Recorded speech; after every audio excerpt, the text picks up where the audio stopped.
The name can change. Yeah, like this work is quite new. I've just been thinking about this over the past like 3 weeks. So, oops, I don't know. Maybe you can just like Yeah, you should turn off your screensaver. Yeah.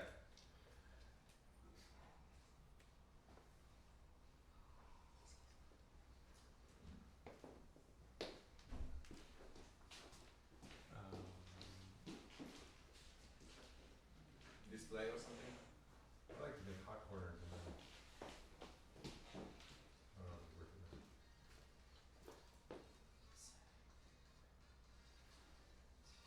Maybe just No. search for screensaver and find the setting. Say what? Just find the setting, search for screensaver or something. I mean, it's not the screensaver, it's the lock screen. Yeah. Yeah, so lock screen.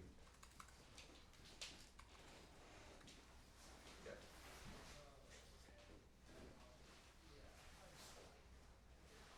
Do you need any help? Screen time. Oh. Wait, but Below. Screen A timer. related setting. Lower. Yeah. okay, Oh, okay. there, Thank yeah. you. I've got stage brain. It's plugged in and charging, right? Yeah. Okay. But Screen and sleep. Complicated. Yeah, screen and sleep. Yeah, I think that. Crowd And work. then plugged in. When Maybe plugged in, when an hour. plugged in, do Yeah. not turn off. Okay, 3 hours is good. Cool. Okay. Yeah. So I'm calling it Geometric UDT. I could have also called it Geometric Open Mindedness because it's supposed to be a version of Open Minded UDT. But the basic idea here is to kind of mash together Scott's Geometric Rationality with Open Minded Updateless ideas, which I'll explain more about, at least what Open Minded Updatelessness is in the talk. So here's the very short version for the impatient. So, yeah. Combining ideas from Scott Garbrandt Geometric Rationality with Wei Dai's Updateless Decision Theory to fit some ideas from, I don't know how to pronounce that, unfortunately. Massey, Clifton, and Collins' Open Minded Updatelessness. So we start with a prior P divided into hypotheses, so some partition on P, and we want to choose a policy using Nash bargaining across the hypotheses, and we choose the BATNA to be updateful decision theory. And so, in some sense, this gives us a guarantee that we don't lose out by becoming updateless.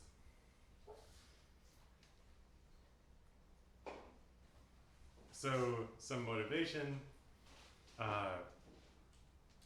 I like to think about what at MIRI people tend to call the tiling problem, or you could, like, reflective stability is also a good name. So a property of an agent tiles or is reflectively stable if the agent would not deliberately self-modify to change that property given the opportunity to do so. So you might think, like safety properties you want to maintain, but in order to maintain safety properties, you also need to maintain the decision procedure that would be changing those. So you end up needing to maintain the whole agent more or less in order to maintain these properties.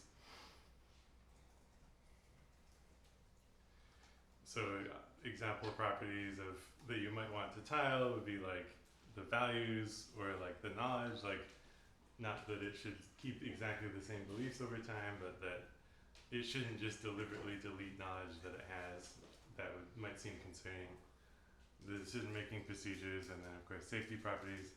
Properties you might expect not to tile would be like physical, like efficiency and computing power. Like you might expect it to sort of like optimize its code somehow, but you want it to maintain like the high-level properties in doing so.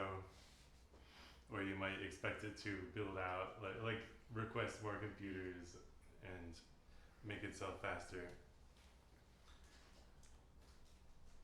We want the tiling results to be Vingian, so what we mean by that is that the agent can trust its successor without predicting specifically what this successor does in detail.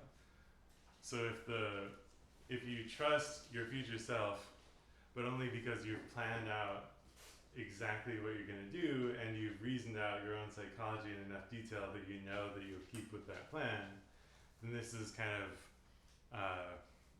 the boring kind of tiling. Like this is just like too difficult to do in general, and so we don't really trust that kind. It just says you've front loaded all of your computation, and that's unrealistic. So tiling results are really about this kind of abstract trust between two agents, characterizing one agent as justifiably trusting another agent, and we just happen to talk about the future copy of the same agent because that's kind of the simplest case to talk about. And so 3 different motivations that you might have for caring about tiling are the AI tiling problem, which is what the motivation that I just described, of like, well, we're building an AI system, we want it to be somehow stable. I actually care more about the human to AI tiling problem, where the human is the predecessor agent and the AI is the successor agent. And we want to establish some result about how we can trust AI in a justifiable way. Of course, this seems much harder. And so I think about this first and then hope to generalize here. And then a third motivation that you might have is the human-human case, where tiling results shed light on normative reasoning, normative decision making for humans. And so this motivation is like, well, we're interested in what kind of the right decision theory is, or a decision theory that we can endorse. And we say, well, if the decision theory fails to tile, then that's a statement that this decision theory doesn't trust itself. And if the decision theory doesn't trust itself, then why should we trust it? So the gold standard of tiling results would be a formal proof that a specific agent type will choose not to self-modify under some set of assumptions. But this talk is not of that type. This talk is a more informal kind of like thinking through a more difficult case, where I don't have such strong results, but I have like this interesting idea that I want to share. Abram, there's like morality is a fixed point. Is that sort of the underlying philosophy of the tiling people? At least something should be a fixed point. Maybe some subset of full morality. Like, I guess the way I think of it is, morality does seem like a fixed point to me, but one that's very difficult to reach. But maybe we can set up a reflectively stable structure that goes in that direction in some kind of reliable way. And so it's, yeah, I guess I would say I'm more about like the decision procedure is a reflectively stable point as opposed to the morality, although I would endorse both claims. But for me, tiling is more about the first. Hey, Abram. Yeah. Can you stand to either direction, to your left or right, about 2 feet? Or is that not reachable? The light fixture turns out to be blocking the video camera. Yeah, I was aware of that, but now I'm out of frame. Yeah. And then this way I'm like in front of the slides, and this way I have to Do you want reach to this stand way. a little Alright, well let's drop this to to the right? Like, then I still have to do this. You can move the make upper it hand. Oh, yeah, It looks like this. Yeah, we can actually, I can't do this. can't move Don't it. worry about it. The cord is short. No, you're right, The okay. talk was very great. So, yeah. So how many people are already familiar with updateless decision theory? Okay, so that's pretty good. So, yeah, updateless decision theory in some sense is like our best candidate for the decision theory that would tile. And so there's 2 versions of it. And the original version that Wei Dai came up with is, well, yeah, the common idea behind both versions is that you are making a decision from the standpoint of your prior, instead of updating and then making the decision from the updated standpoint. So the original version, the way that I came up with, you're doing one action at a time. So you're considering, what should my action be on a particular observation? And you're taking the argmax of the expected utility of the proposition that I take this particular action on that observation. Shortly thereafter, Wade and I noticed a problem with UDT 1.0, which was that it can get into coordination problems with itself. So if you have like the agent at one time has to push a red button and the agent at another time has to push a red button correspondingly, and if both of them push the green button, then they only get like one utility. But if they both press the red button, then they get 10 utility. But if they press different buttons, then they get 0 utility.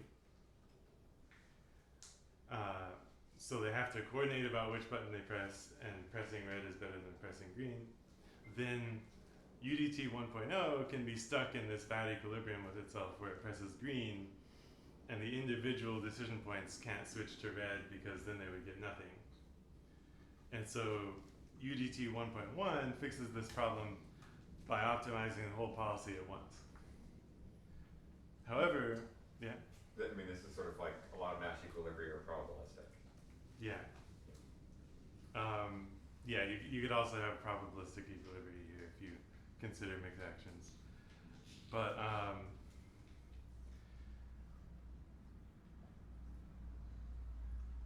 UDT 1.1, Oh, say what? Just look at it. Just log in again. Oh no, so it didn't work, okay. I think there were two settings and you just Don't change worry. one Wasn't of them. 3 hours. You can just Don't worry about it. Yeah, okay. So UDT 1.1 is not very good for thinking about tiling problems because it's doing this thing of just making all of its decision at the beginning or at one point in time. And so although we can get a simple tiling result for UDT 1.1, it is not a Vingian tiling result because there just kind of aren't these two different selves that have to be able to trust each other.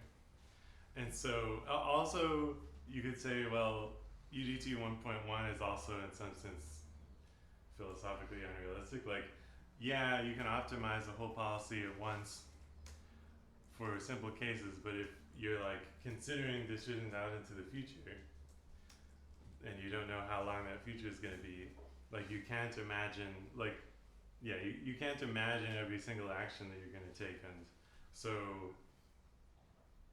if you're optimizing a simple, like if you're optimizing one policy like this, then you have to be just like doing something very approximate and like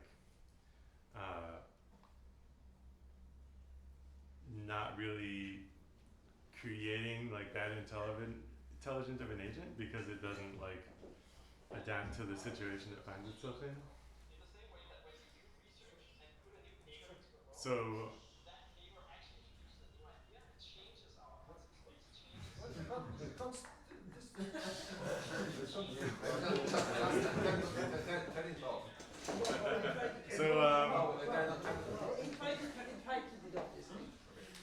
No, I meant the phones. Yes. Okay. okay, so this is yeah, this is just like the like simplest problem that kind of clearly motivates updateless decision theory. So yeah, like counterfactual mugging is what it's called, and the idea is this being named Omega comes to you and says, I have flipped a coin, and I, before flipping the coin, pre-committed to the following strategy. If that coin landed tails, then I will come to you and I will imagine if it had landed heads, in which case I would say, give me $5. And if you gave me $5 in that imagined simulation, then I will give you $100, otherwise nothing. By the way, the coin landed heads, so what I'm doing now is coming to you and asking, can I have $5? If you give me $5, you'll just lose $5. And the idea is, well, if you're an updateful decision agent, then in this position, you'd be like, no, like, there's no reason for me to give you $5. But if you were back here, if you knew that you might face such a situation in the future, then you would want to pre-commit to give the $5, because then in expectation, you get like $47.50.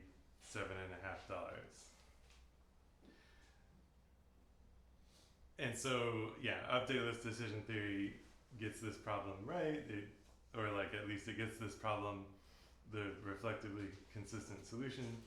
It would give the $5 because it understands that that's like a pre-commitment that it would prefer to make. And that holds for both UDT 1.0 and 1.1.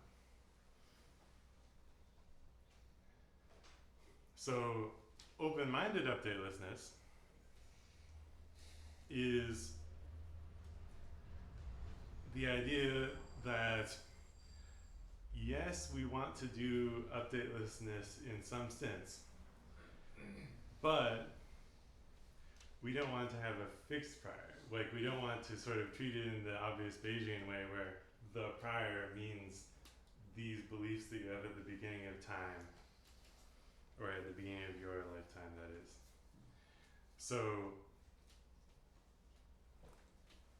if you think about this story, part of what makes it plausible is like, like maybe Omega has like a reputation of getting predictions right. Coins obviously have a reputation of being very close to 50-50. So we've like learned these things about the environment which go into our understanding of the problem. The way that UDT is framed in terms of, you've got this prior, I said earlier, UDT gets this problem right. But what that means is it gets the problem right if we just pack this information into the prior. Yeah? But you also, I mean, you get the condition on observation, right? So,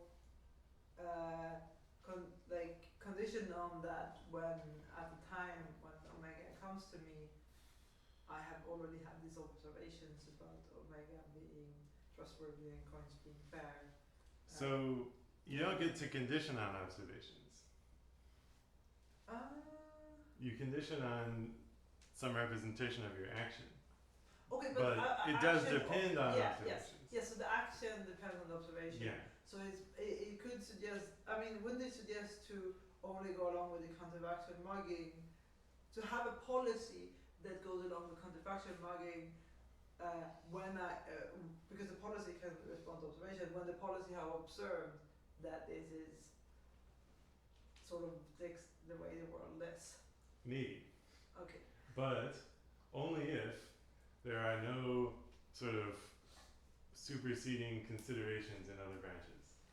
So you can imagine, like, I'm down in this branch where I'm in a counterfactual mugging. If this branch does not correlate to other branches very strongly, then yes, then we will act as if we are updateful. UDT acts like updateful decision theory when we lack these cross-branch correlations. Right, but you can be someone in a different part of the multiverse. Right, which is like somewhere, sorry. Yeah, okay. We're sort of like, maybe I should stick with the order I explain things in the slide deck. But yeah, basically we're gonna get there. So, but yeah, so for now I'm like, okay, concern, we only get this problem right if we understand it, and sort of naively, modulo Linda's point, we only understand it because we've learned, which is something that UDT doesn't do. And so kind of the idea of open-minded updatelessness is, well, we should learn something. Like we shouldn't be like fully updateful, but somehow we should be revising our picture of the universe to arrive at like our best understanding of the problem that we currently face. And then we make a decision based on that best understanding. Can I ask a question? This is, Yeah. does the utility function of the agent evolve over time, or that's fixed for all time? I am kind of going to be talking about this in this talk, Okay. but I think it's reasonable to say, like, to first approximation, no, and then we'll talk about it later. Thank you. Like standard UDT, you're thinking of this as fixed. Got it. So, yeah, so this definitely is not just Bayesian updating. The idea is to invent some new form of updating or something, right? And the notion of epistemic quality seems to not be accuracy, because according to open-minded updatelessness, even though this coin has landed on heads, the better understanding of the situation is still one where the coin has 50-50 probability.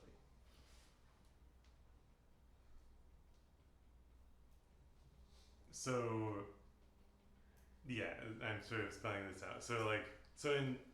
This was counterfactual mugging, where we have an empirical coin. This is counterlogical mugging, where we are using some kind of mathematical randomness, pseudo-randomness.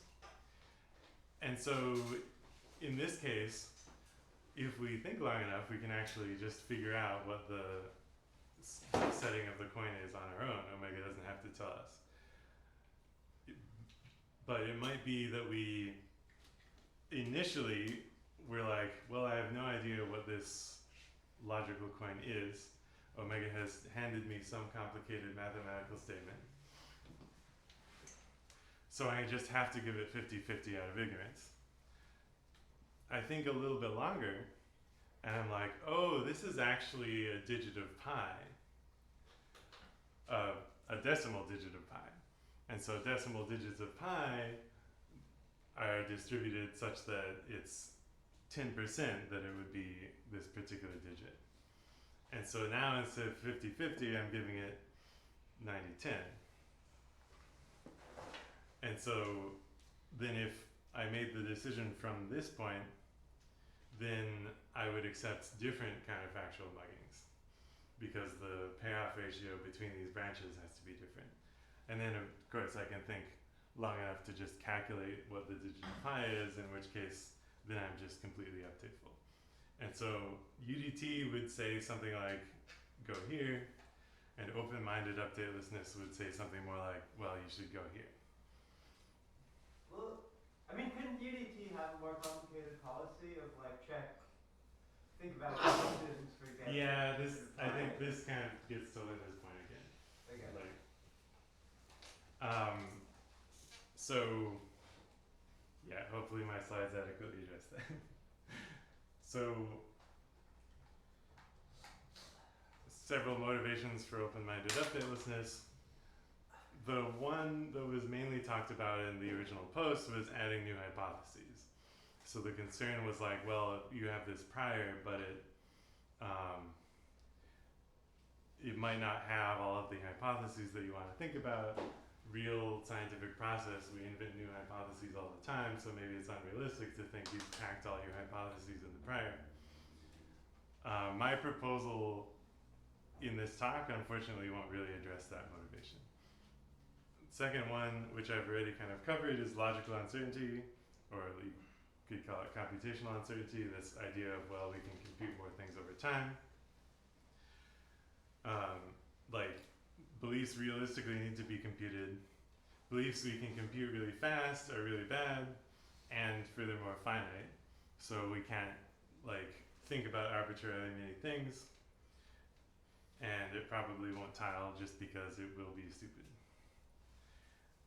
But being completely updateful doesn't tile, So we seemingly need some compromise. Abram, Yeah. help me out here. I find myself becoming pretty sympathetic to the 50% position. Yeah? Can you, is there a clear reason why that's stupid?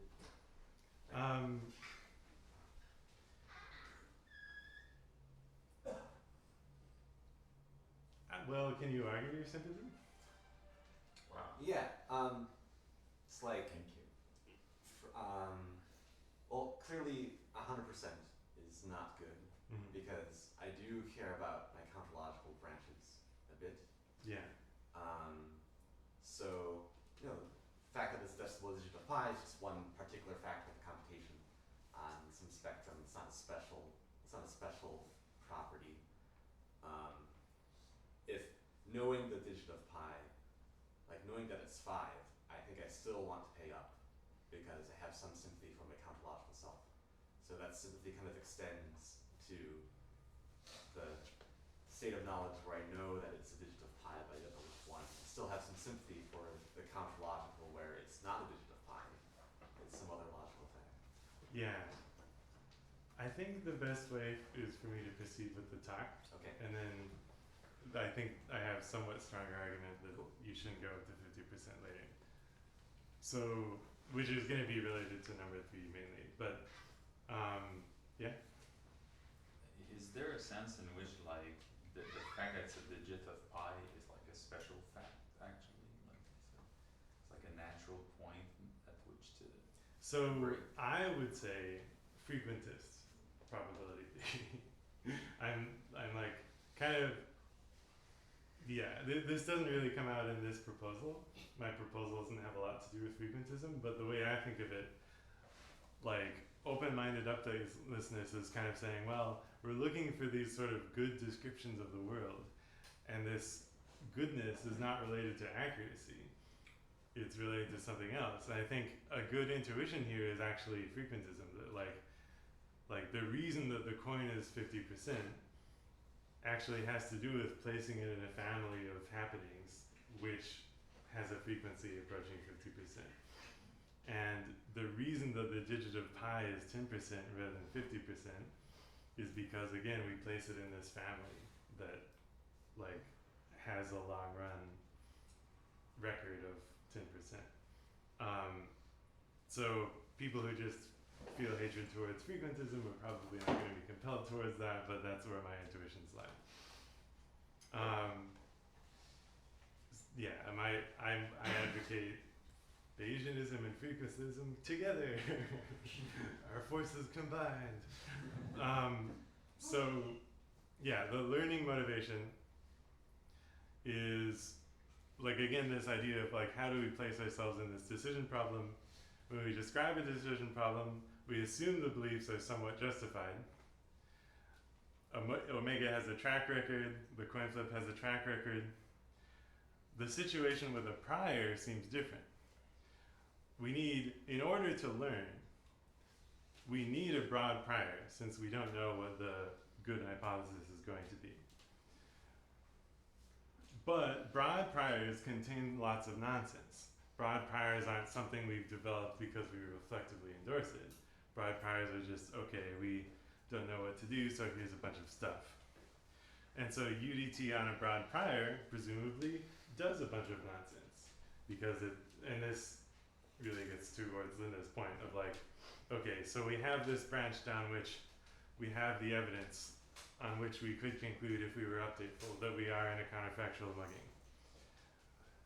And indeed, if we didn't have a bunch of correlations with other branches, then updateless decision theory would say, aha, I'm in a counterfactual mugging, I should pay up.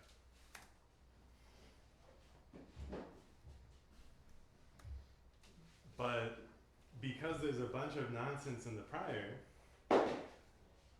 it seems to me probably there's some weird correlations over here that are going to mess up our performance in the counterfactual mugging.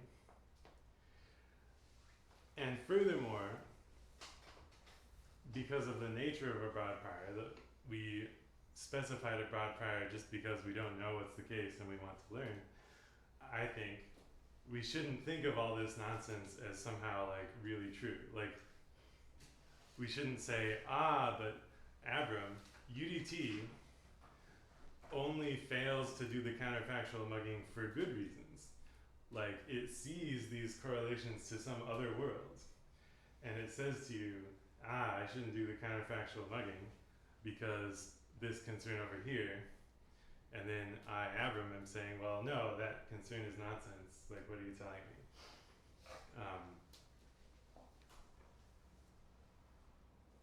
So, yeah, this is kind of, so the term that I'm using for this problem that I believe Alex Appel came up with Yes, I did. is nosy neighbors. So it's like you have these different hypotheses, and because the hypotheses might care about what happens not only on their own turf over here, but over here, then they mess each other up and you don't engage in learning like behavior. Yeah. So is it true to say that, like, in order to split at 10%, you sort of have to believe that you would, like, in other branches also seeing the fact that it's a digit of pi before you saw the fact that it's 5?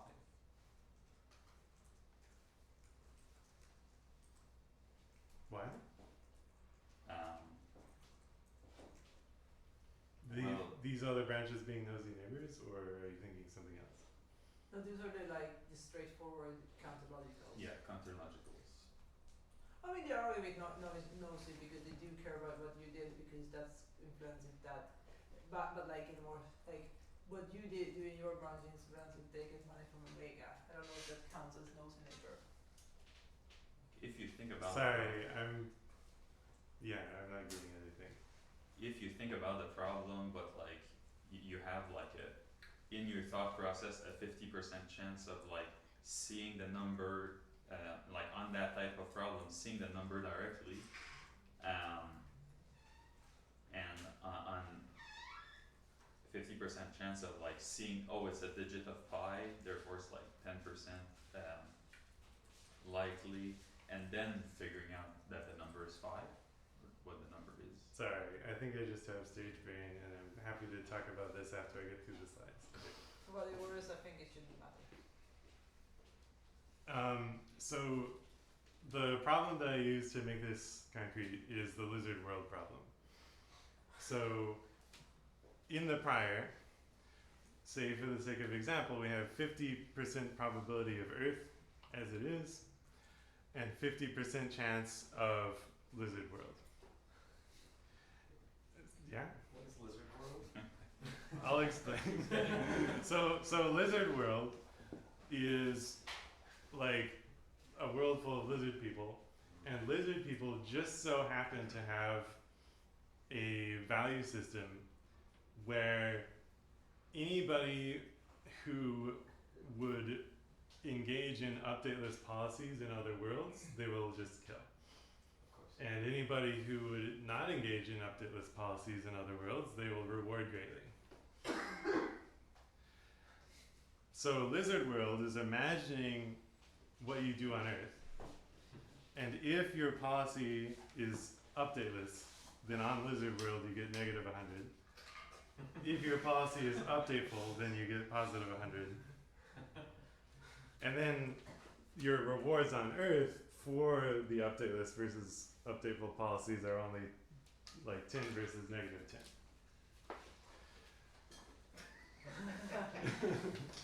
And so the idea here is, because we have to choose a broad prior out of our ignorance, it's going to have weird stuff in it.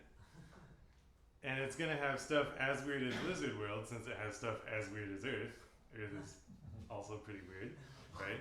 So like, therefore, it's not obvious that you're going to engage in counterfactual muggings at all, because you're going to be negotiating with these strange beings from supposed parallel universes that we put in the prior, not because we think they're actually something that we should pay any attention to, but merely out of the need to just specify a broad prior. And so lizard world is the prototypical nosy neighbor. Oh, Yeah. you're gonna get to it now. Please. Thank you. Yes, the obvious concern is Lizard World just counterfactual mugging. Like, it just has the same structure of like, well, there's some consideration in some other branch, and we're just prioritizing that consideration in addition to the considerations from our branch.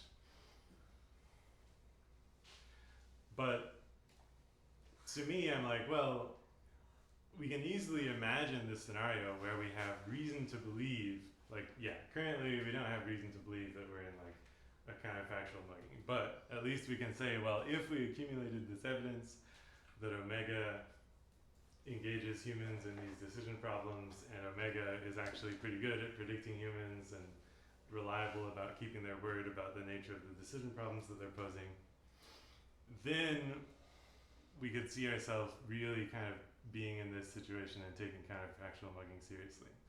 But Lizard World, by description, there's no like reason to believe this. Like the idea is, well, it's just in your prior. So this is kind of my differentiator, yeah? So for stuff that is just in your prior like that, I feel like it's going to be like a Pascal's wages situation where it's sort of like cancelled out by like anti-lizard world, which is like somewhere else in your prior. So If you have That's- a well-balanced prior. that's possible. We could, yeah, I think we could discuss solutions to this of the form like ensure that your prior is well balanced. But I claim that we don't have to because I'm going to offer a solution that doesn't require that assumption. Yeah. Is it a coincidence that less is wrong and less wrong, has to say? Yes.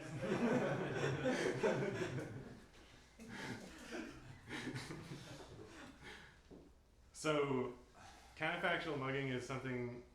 Yeah, I guess I just said all this. So, basic proposal. Differentiate Lizard World and counterfactual mugging based on whether many hypotheses updatefully agree, which is like counterfactual mugging, like you've honed in on this one thing of like, yeah, I have a hypothesis that I had a hypothesis in my prior that I could encounter beings such as Omega, and indeed I've accumulated evidence. Whereas in Lizard World, my hypotheses have no such consensus about which problem I'm facing. Or rather, What? the hypotheses, I should say, yeah, like from the position of my prior, there's no such consensus. If updatefully, I should have said, Wait, my our hypothesis. hypothesis is like different priors? So, like many different priors would converge, and in another case they wouldn't converge. Is yeah, that- that's what I was thinking. I think I would maybe prefer to say, like, we have a big prior, but we're slicing it up into hypotheses somehow, right? So we're like I have named a partition on my space of possibilities, my hypotheses. So this does depend on an arbitrary choice of partition of But like, Isn't it I'm very calling likely this- to partition such a way that most of the partition, like every partition except one, if you partition it as like similar hypotheses are grouped together, yeah. then I'm like, okay, all the hypotheses, all the partitions except one are just wrong. I just observe that they're wrong. I know that I'm this one. So then you can't have agreement between many hypotheses. So it's like really partitioned. Yeah, I think actually you're right. I think I phrased this poorly. So yeah, it's not really agreement. Like we could end up in a situation where we do have several hypotheses that agree, but maybe like really the primary idea here is that I'm differentiating Lizard World from counterfactual mugging by saying like in counterfactual mugging, on our dominant hypotheses, we know we're in counterfactual mugging. Whereas in the Lizard World situation, on our dominant hypothesis, we know we're on Earth. And so we don't actually think, on that hypothesis, we don't think there even is this Lizard World problem. And the only reason that we would be paying attention to it is the prior. And so it like kind of relies on this idea that for an individual coin flip, we shouldn't have a hypothesis that calls out this coin flip is going one way or the other. Like, we should hone in on, oh, coin flips are 50-50, but we shouldn't have honed in on, oh, the coin flip landed heads or landed tails. So I mean, is the difference between these two in the counterfactual mugging case? It turns out there was a reason we would have to believe in which direction we'd end up on. Like there's some high Kolmogorov complexity, randomness, and in the second case, there's sort of no reason. I'm having trouble distinguishing these two. And that seems to be the crux of your argument. That sounded right to me. Yeah. So I don't know. Maybe bring up your confusion after I get through the slides if you still have it, or Thank you. yeah. I'm curious about your choice of introducing an epistemic notion here of consensus or something that looks like it's meant to indicate something like the plausibility of being in a counterfactual mugging as opposed to in a lizard world, or the plausibility of what we're about to confront. Yeah. Of course, the natural machinery for that is probability as an Yeah. argument into our decisions. I'm curious why, or what is your reasoning about introducing this kind of extra epistemic notion of plausibility? If I'm understanding. So again, I think I am having frequentist intuitions here. I am saying, well, like, I don't care just about accuracy as kind of pure probability would lead me to do. I also care about this kind of long run reputation. I want my beliefs to be calibrated as well as accurate. And these kind of calibration concerns lead me to say, like, there's something different here about the coin flip of, like, we know it's 50-50.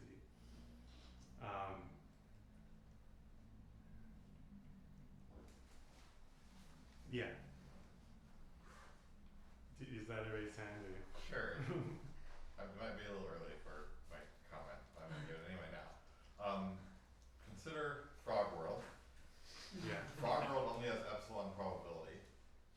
In Frog World, it's revealed that your utility function, the thing you thought you were optimizing, was the negative of the real good, and you get the utility that you would averaged over all the other worlds negated. Yep. That's my comment. What's the problem? Or is there a problem? Maybe I'm wrong. I don't know. That's my comment. Never mind. Okay. And so, yeah, we're going to use Nash bargaining, as I said in the beginning when I spoiled the punchline of the talk, between these hypotheses, using the BATNA of the updateful, some sort of representation of updateful reasoning. So how many people already know what Nash bargaining is? Okay, yeah, that's pretty good. But so basically, Nash bargaining, you're imagining several people at a bargaining table. So these are like two negotiators, the utility of negotiator 1 and the utility of negotiator 2. The purple shaded region is the feasible outcomes, things that they could potentially achieve through some kind of agreement with each other. And I'm going to call it the BATNA point, the best alternative to negotiated agreement. This is what happens if they do not reach an agreement. And we're going to treat this as a 0 point. And then we're going to optimize the product of utilities of the negotiators and reach a solution on the Pareto frontier in doing so. So should I think about BATNA as like, okay, you have two or more people bargaining with each other, and they bargain until they achieve like some kind of consensus, but BATNA is like the default thing that they agree on if they don't reach a consensus? Yeah. Okay. It's sometimes called the threat point. Okay. Like it's you make threats to each other before you, but yeah, this is a little adversarial, so I'm gonna say that. And so it has this good property of we stretch, like if it doesn't matter if the negotiators multiply their utility by 100 to try to get more weight in negotiation, the point that's selected is the same. And this is like important for us here. So how do we choose the BATNA for our particular case? My basic, I have kind of 3 different proposals, but my basic proposal is we take the BATNA to be the fully updateful policy. And so like my intuition here is like, well, I don't want to give very much ground to lizard worlds. So if I fully update, then I know I'm in Earth. And so I sort of, like when I know I'm in Earth, the Earth hypothesis has a lot of power, right? Like it, by default, has control. And then we sort of bargain from there. And it sort of has this nice feeling property of like, okay, well, it guarantees that the updateless policy that we select through negotiation is a Pareto improvement over the fully updateful policy, which is particularly nice if we're trying to convince a skeptic of updateless decision theory. We're like, you think this policy is good, here's one that's even better. Though I do think if, on the other hand, we're full converts to updateless decision theory, then this is significantly less natural because we're like, the updateful point, what kind of point is that? That's totally arbitrary. It's just some weird decision theory that humans followed for a while for weird historical reasons. Sorry, what did you mean by Pareto improvement? Like what are the axes? I think I actually have very little time left, so I'm going to try to get through my slides. But the axes are just here. But, The expectations and the so hypotheses. who are the different bargainers? The hypotheses. Okay. So, yeah. So it's like Earth world and lizard world's expected utility. Say what? So it's Earth world and lizard world's expected utility Yeah. of the policy. Yeah, yeah. And so here's my proposals 2 and 3, just to get them out there. So,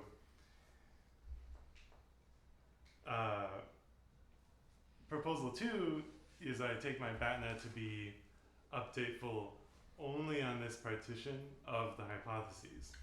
A reason that I might want to do this is I'm like, well, if I'm on Earth, but there are a lot of opportunities for gains from updateless reasoning on Earth. So like I'm on Earth, but omega comes around all the time. Then, because Earth gains a lot from going from updateful to updateless, it will also give a lot to lizard world. Like in the bargaining, we're like, well, Earth has a pretty good deal here, so we can give some more to lizard world. And so maybe that's kind of concerning, and so that's the motivation for proposal 2. Proposal 3 is Thompson sampling. So instead of just taking the full updateful policy, we sample hypotheses with probabilities proportional to their, with the probabilities of their updateful probability, and then we sort of give them control. So this also follows this intuition of like, I have a certain amount of control on a branch based on the updateful probability that I have. The choice of partition is a big question here, of course. The proposal completely depends on the choice of partition. So here's my story about like kind of how we should choose this partition. So imagine that you think of yourself as using classic UDT. You want to create a successor agent to carry out your will. However, you don't know your own prior or your own utility function, and this gets to the point of shifting utilities. So you have to use some kind of learning. You have this general idea of like, oh, we can do learning by having a broad prior and then feeding in evidence. But this prior will contain some lizard worlds, some nosy neighbors, which we on reflection wouldn't take seriously, but we don't have time to root them out. We need to somehow root them out. therefore, we want to handle our uncertainty over these various hypotheses about what our prior is and what our utility is in a way that's somehow updateful. And so and then the argument is like, we have our geometric uncertainty allows us to do that. And so then how should we choose our condition? Well, it should be precisely this uncertainty about what our probabilities are and what our utility is. And nothing else. Yeah, so I think I have very limited time. So, yeah, we kind of, like a problem, this is a more technical problem I have with the current proposal, is that like, on this proposal, we are still sort of thinking of accuracy as the be-all end-all of how good a hypothesis is. We are updating towards a hypothesis on the basis of it describing the real world, which I think kind of works out fine for the utility uncertainty because we have some empirical function, like likelihood function of like, if my values are a certain way, then the world should look a certain way, and then we update on that information and everything seems fine. But for the probabilities, I'm like, it doesn't seem necessarily fundamentally true. I want to differentiate between what I think is like evidence that my probabilities are a certain way and the thing that I believe. And so I have this proposal for splitting that apart, but yeah, I'm out of time.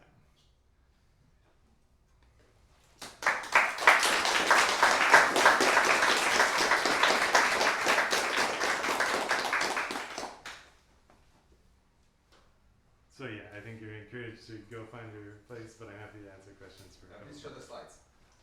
Okay. Yeah. And so if Lizard World seems actually like a world we're in a lot. And what I mean by that is the following situation, right?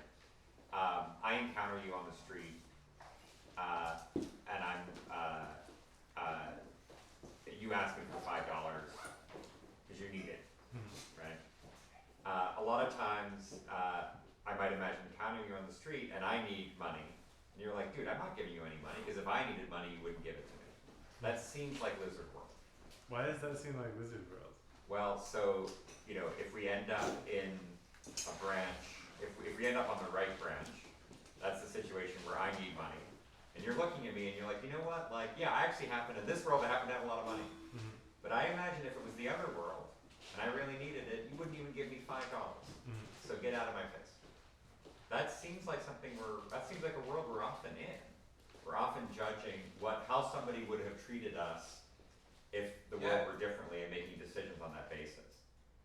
So this to me seems like you are positing an other branch based on evidence, as opposed to based on a prior that just doesn't really come from anywhere, or are you? Yeah. So that's what I'm trying to hone down on. What's this, right? I mean, you could imagine somebody saying, look, it was a 50-50 chance whether